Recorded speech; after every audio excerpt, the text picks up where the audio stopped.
জয় অগ্নিনাভ বাবা বন্ধুসকল, অগ্নিনাভ শিৱ মন্দিৰত গৈ আপোনালোকে শৰাই আগবঢ়ালেনে? অনলাইন যোগে ভগৱানৰ আশীৰ্বাদ গ্ৰহণ কৰিলেনে? নাইবা আগৰ পৰাই আপুনি শৰাই আগবঢ়াবৰ কাৰণে নাইবা অনলাইন যোগে ভগৱানৰ আশীৰ্বাদ ল'বৰ কাৰণে অপ্ৰাণ চেষ্টা কৰি আছে নেকি? অপ্ৰাণ চেষ্টা চলাই থকাৰ পাছতো আজিলৈকে আপোনালোকে ভগৱানৰ আশীৰ্বাদ গ্ৰহণ কৰিব পৰা নাই, নাইবা অগ্নিনাভ মন্দিৰলৈ আপুনি শৰাই আগবঢ়াব পৰা নাই, তেনেকুৱা ধৰণৰ ইচ্ছা আপোনালোকৰ বৰ্তমান আছে নেকি? যদি আছে বন্ধুসকল, আপোনালোকৰ এই যিটো ইচ্ছা, এই ইচ্ছাক মই পূৰ্ণ কৰিবৰ কাৰণে মোৰ ফালৰ পৰা য'ত পূৰ্ণাস্তি চেষ্টা কৰিম, কিয়নো এতিয়া অনলাইনৰ নতুন নিয়ম এতিয়া বৰ্তমান আহি আছে। এনেকুৱা ধৰণৰ নিয়ম আৰম্ভণিৰ পৰা আছিল। আজি বহুদিনৰ আগৰ পৰাই অগ্নিনাভ মন্দিৰৰ আশীৰ্বাদ লাভ কৰিবৰ কাৰণে অনলাইন যোগে আশীৰ্বাদ লাভ কৰিবৰ কাৰণে ব্যৱস্থা দিয়া হৈছিল, ফোন নাম্বাৰ দিয়া হৈছিল, হোৱাটছআপ নাম্বাৰ দিয়া হৈছিল, অনলাইনৰ ব্যৱস্থা কৰি দিয়া হৈছিল। কিন্তু আজি এটা বিশেষ কাৰণত সেই যিটো ব্যৱস্থা আছিলে, যিটো সুযোগ আপোনাৰ ভক্তপ্ৰাণ ৰাইজক দিয়া হৈছিল, সেইটো সুযোগ বৰ্তমান বন্ধ কৰি দিয়া হৈছে। কিয়নো বহুতো বিতৰ্কৰ সৃষ্টি হৈছিলে, নিশ্চয়কৈ আপোনালোকে জানে। অনলাইন যোগে আপোনাৰ অগ্নিনাভ শিৱ মন্দিৰে বহু টকা লুটি আছে, অগ্নিনাভ শিৱ মন্দিৰে মানুহক বুৰ্বক বনাই আছে। আজিৰ দিনটোত তেনেকুৱা ধৰণৰ কোনো ঐশ্বৰিক শক্তি আমাৰ সমাজৰ মাজত নাই।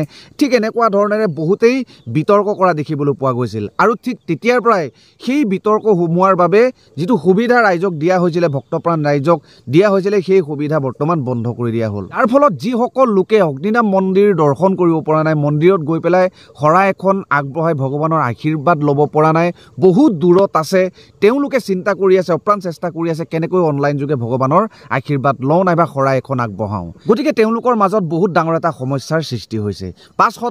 500 টকা আপুনি অনলাইন কৰি দিয়ক, অনলাইন কৰাৰ পাছত সেই 500 টকাৰে এখন শৰাইৰ হ'ব, সেই শৰাইখন ভগৱানৰ চৰণত অৰ্পণ কৰা হ'ব আৰু অনলাইন যোগে ভগৱানৰ আশীৰ্বাদ লাভ কৰিব পাৰিব। গতিকে বন্ধুসকল, আমাৰ মাজত এনেকুৱাও মানুহ আছে, অন্তিম আশা, অন্তিম ভৰসা অকল ভগৱানে থাকে।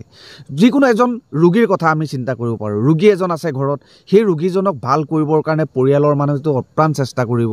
ৰোগীজনক ডক্তৰৰ ওপৰত ডক্তৰ দেখুওৱা হৈ গ'ল, গাঁৱলীয়া ঔষধ পাতি খুওৱা হৈ গ'ল, নাইবা বেজালি দেখুওৱা হৈ গ'ল, কিন্তু কোনো ধৰণৰ সুফল নাই পোৱা।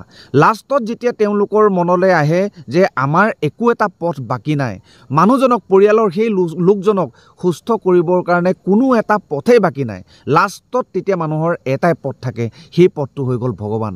ভগৱানৰ ওচৰত প্ৰাৰ্থনা কৰিবৰ বাবে মানুহে মন মেলে। গতিকে তেনেকুৱাও মানুহ হয়তো আমাৰ মাজত বহুত মানুহ আছে, নাইবা অগ্নিনাভ মন্দিৰত শৰাই এভাগ দিবৰ বাবে বহুতেই তেনেকুৱা ধৰণৰ মানুহ হয়তো বহুত পেণ্ডিং হৈ আছে বুলি ক'ব বিচাৰোঁ এতিয়া। গতিকে সেই বিতৰ্কৰ ফলশ্ৰুতিতেই আজি সেইটো সুবিধা আমাৰ মাজত নাইকিয়া হৈ পৰিল, নাইবা বহুতো মানুহ সেইটো কৰ্ম কৰাৰ পৰা বঞ্চিত হৈ থাকিবলগীয়া হৈছে।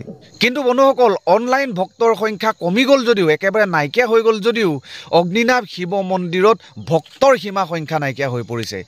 আপোনালোকেতো জানে, বহুত দূৰ দূৰণিৰ পৰা মানুহ আহি লানি নিচিগা শাৰী কৰি তুলিছে, চাকি জ্বলাবলৈ জেগা নাইকিয়া হৈ পৰিছে। আপোনালোকেতো জানে, বহুতো এনেকুৱা মানুহ আছে লাইনত ৰাতিপুৱা 6টা বজাৰ পৰা ৰাতি 7টা বজালৈকে থাকি 13 ঘণ্টা লাইনত থাকি ভগৱানৰ আশীৰ্বাদ ল'বৰ কাৰণে, চাকি এগছ জ্বলাবৰ কাৰণে, ধূপ এডাল জ্বলাবৰ কাৰণে মানুহে লানি নিচিগা শাৰী কৰি তুলিছিল। আৰু আপোনালোকেতো জানে, ভিতৰচোৱাত মানুহে, ভক্তপ্ৰাণ ৰাইজে ইমানেই চাকি জ্বলাইছিল, ভিতৰত চাকি জ্বলাবলৈ জেগা নাপায় মানুহে অগ্নিনাভ শিৱ মন্দিৰৰ গেটতো চাকি জ্বলাইছিল, আৰু তাৰ ফলত এডাল খুঁটাও জ্বলি গৈছিল। আৰু সেই সম্পৰ্কে শিখা বাইদেৱে এটা মন্তব্য ভক্তপ্ৰাণ ৰাইজৰ আগত প্ৰেৰণ কৰিছিল। বন্ধুসকল, ইমান মানুহৰ ভিৰ কিয়?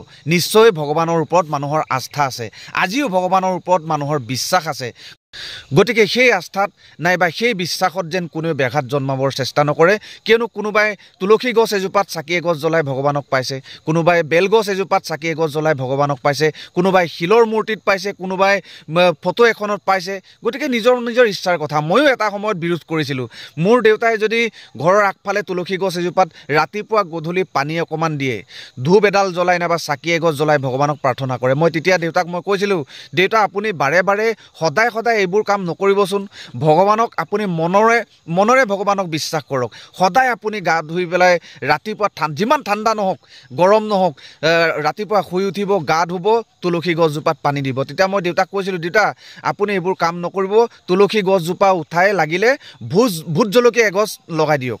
আৰু সেই ভোট জলকীয়াই আপোনাক এদিন পইচা দিব আপুনি সদায় সদায় তুলসী গছত পানী দিয়ে সেই তুলসী গছজোপাই হয়তো আপোনাক এটকাও নিদিয়ে হয়তো নহয় এটকাও নিদিয়ে কিন্তু সেই তুলসী গছজোপাৰ ঠাইত যদি আপুনি ভোট জলকীয়া এগছ যদি লগায় সেই ভোট জলকীয়াই এদিন আপোনাক পইচা দিব ভোট জলকীয়া গুটি হ'ব আমি খাবলৈ পাম তেনেকুৱা ধৰণৰ বিৰোধ কৰিছিলোঁ কিন্তু এটা সময়ত মই চিন্তা কৰিলোঁ হয় ভগৱান নিশ্চয় আছে আমাৰ মাজতে আছে আমাৰ সমাজৰ মাজতে আছে মানুহৰ মাজতে আমাৰ গোটেই প্ৰকৃতিৰ লগত আছে পৃথিৱীৰ লগত আছে কিয়নো ভগৱান যদি নথকা হ'লে আমাৰ পৃথিৱীখনত কেতিয়াও দিন ৰাত নহ'লহেঁতেন প্ৰকৃতিৰ পৰিৱৰ্তন নহ'লহেঁতেন পৃথিৱীখনেই সম্ভৱ নহ'লহেঁতেন বন্ধুসকল যিসকল লোকে অগ্নিনাভ শিৱ মন্দিৰত অনলাইন যোগে ভগৱানৰ আশীৰ্বাদ লাভ কৰিব বিচাৰে কোনো যদি এড্ৰেছ নাই পোৱা আপোনালোকে কেনেকুৱা ধৰণেৰে আপুনি অনলাইন কৰিব লাগিব নিশ্চয়কৈ স্কেনাৰ পাব লাগিব নাম্বাৰ ফোন নাম্বাৰ এটা পাব লাগিব সেইটো আপোনালোকে সংগ্ৰহ কৰিব পৰা নাই কিন্তু এতিয়া এনেকুৱা ধৰণৰ নিয়ম এটাৰ সৃষ্টি কৰিছে অতি সোনকালে মুকলি কৰিব আপোনালোকৰ মাজলৈ যাৰ ফলত আপোনালোকে অতি সোনকালেই সেই এড্ৰেছটোৰ জৰিয়তে নাইবা সেই